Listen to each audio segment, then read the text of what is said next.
Hello everyone, welcome back to Tech TV and another easy to follow tutorial on Coinbase. In today's video, I'm going to show you how to download the Coinbase app. So please make sure to watch till the end. Subscribe to our channel Tech TV and ring the notification bell so that you'll get notified on our next interesting upload. So let's get on with it.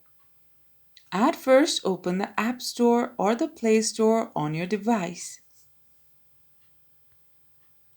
The process is the same for both Apple and Android. Now tap the search bar and type Coinbase. You can now see the app name Coinbase Buy and Sell Digital Currency. When you find the app, tap on it. Then tap Install. The download process has begun.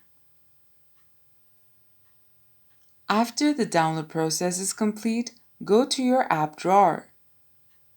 You will find the Coinbase app there.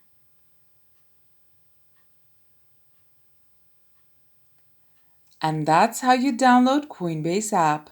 If you liked the video, please leave a like and let me know if you thought it was helpful in the comment section down below. Thank you for watching and I'll be back with more interesting tutorials soon. Until next time.